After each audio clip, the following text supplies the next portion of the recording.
Hello, hello. This is Carrie with Tulip Home Studios, and today I am doing our, as I'm forgetting the name of it, made from scratch. I'm going to do the Cook, Pray, Eat, and I'm going to make a sign for my kitchen. First, we're going to clean off this one later. So, I'm going to put my phone down so you can see what I'm doing. And I did do a link if anybody wants to see what products I'm using. Let me just move that a little. There we go. Okay, so this is our board and pillar, and I'm going to show you how easy it is to clean. You spray this is just water with our mister, and this is a scraper, and you can see it loosens up the chalk, and it comes right up. This is one of our reusable surfaces.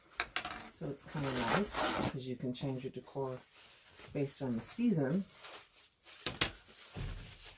And you can do it over and over. I cannot tell you how many times I've used this sign. I don't even recall. It's been so many times. And I'm going to get a wipe and give it a quick clean. Put it in the corners.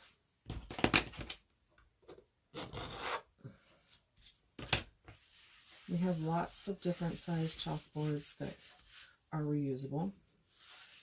We also have wooden signs that are one and done. And we have tags and cutouts, so we have lots of different choices based on what you're looking for.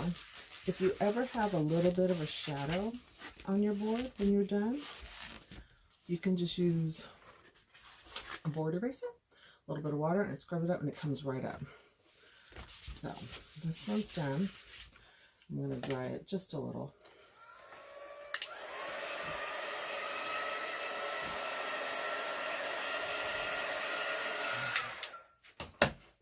And clean off my scraper. And there you go. And we're ready to go. So I'm using a piece of our mini buffalo plaid and our pheasant cloth. And this comes in an 18 by 18 big sheet. And you can use it as a big sheet, or you can cut it down and use it for smaller projects. I'm just using this as a background because I wanted it to look like, kind of like a country plaid farmhouse look. Make sure that's down. This is one of our screens. I'm using orange peel, which I did mix up yesterday. It was getting a little dry. So let's see how it goes. And you just use a squeezy and you press down. Now I know that some people like the plaid look, that it's very country, and some people don't. This one is very rustic. It almost gives you a smudged look. We also have a large plaid, buffalo plaid, which I love, as does my oldest daughter. I'm just doing the middle because we're going to go over it with the words. I just wanted this to be like a colorful background. Put the excess back in the jar, you can see. And you peel it up. Because it's just a little plaid background. I'm going to set that aside, give this a quick clean.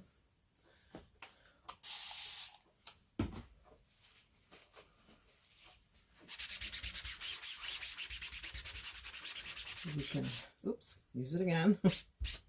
Making a mess. So I can see that the downside of my phone is that everything's up and down and not wide, but that's okay. You can see what we're doing. So, clean the back side. You just want to really get the paste out of the screen because you don't want it to dry in there.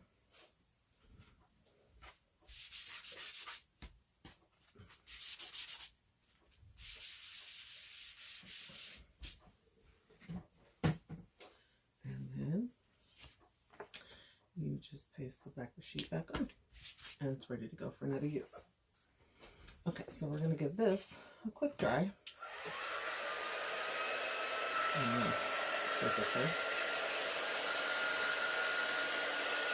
This is our quick dry tool. It has these settings. This is 2. That's 1. It's quieter, which is kind of nice, but you want to make sure that it's really dry because you're going to do a layering technique and you don't want to pull up your color underneath. Okay, that looks dry. Okay, so we are going to cut this one apart. We're going to do cook, pray, eat, and then I'm going to do the little forks on, where is it? Oh, there. I have a little wooden tag that I painted black. That's the color it came. Painted black, and I used my crocodile to make a little hole in it. Sorry, that was kind of loud. So we're going to cut this on the cut lines.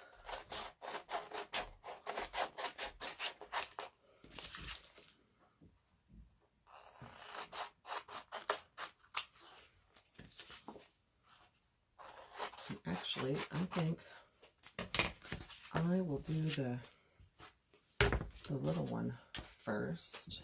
I'll close up my paste here. Just using gold. I was going to use silver, but I wanted it to look warm, so I decided to go with the gold for the forks. Let's see if I can get this off the backer. Go ahead and fuzz this.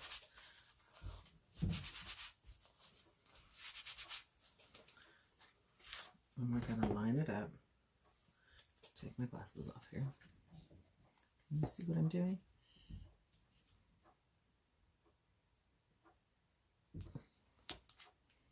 And I'm going to feel for the edges. There we go. This is our multi-tool. I'm just using the flat end. And I'm just going to go over the screen. We also have a shimmer silver if you want it to look like actual silverware, but I was trying to go with the fall colors here, so I went with the gold. And squeegee off the excess. Put it back in the jar. I'll close that up.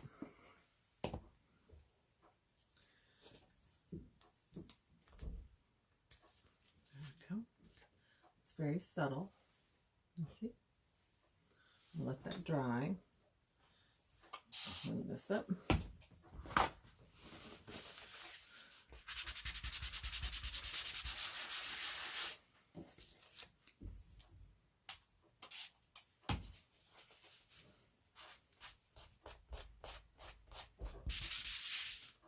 And again, replacing the backer sheet. You're going to put the shiny side on the sticky side.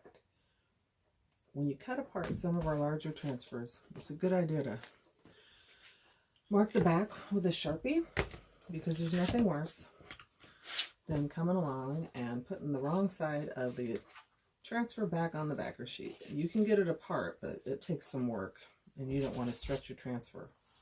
Okay, so we're going to fuzz this one really good, because we're putting it on another color, and I don't want it to pull up that bottom color. And I'm just going to center it right over that. Try to get it as even as possible. Press down.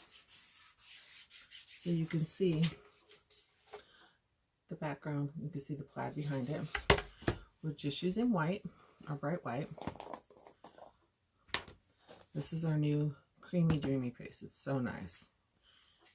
And just using a small squeegee. You just pull down. It's really easy. Making sure to cover all your screen.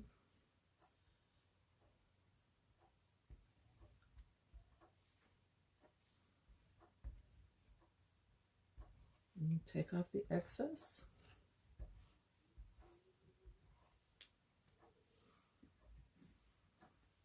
And gently peel it up.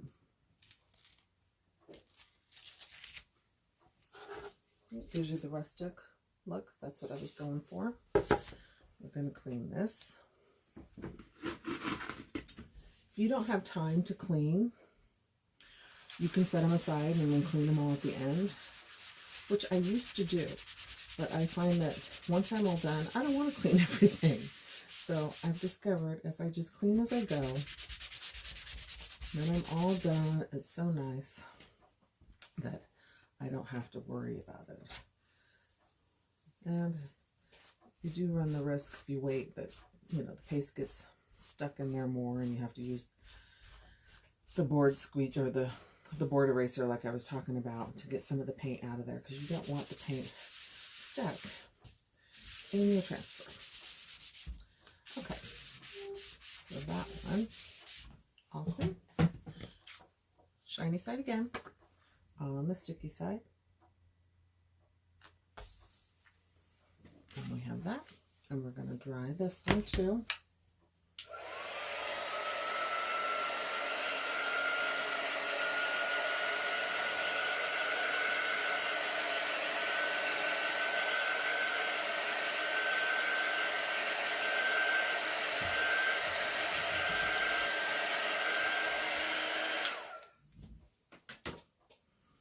Okay, so this is our stand that goes with this one. It has a little screw in the back, and if you look at the back of this, it can go this way or this way. We obviously did this way, so there's a hole that you line up. I'm not very good at this. Take my glasses off and make sure I know what I'm doing. Okay, there we go. You put it in there. Put the camera up a little. There we go. Okay. And I've got some fall ribbon. Turn it on just a sec. I'm going to tie it off.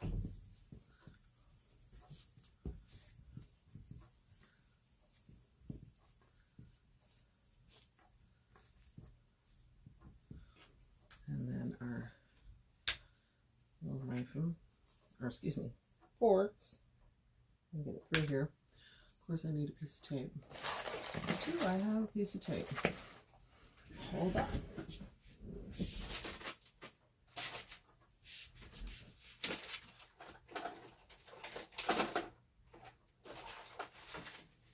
I do. Of course, it's packing tape, but that's okay. Sometimes when the hole is really small and this wants to fray, it's hard to thread. So we'll just cut this like that. And hopefully I can get it through there. I didn't dry this, so I hope it's not still wet as I'm over here touching it. Oh, come on. Come on. There we go. All right, so cut that tape off.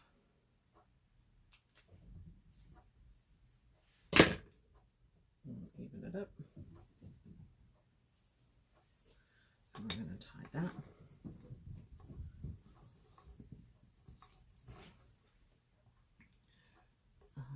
Okay.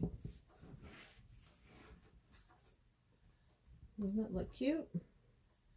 Just simple. It's going to go over by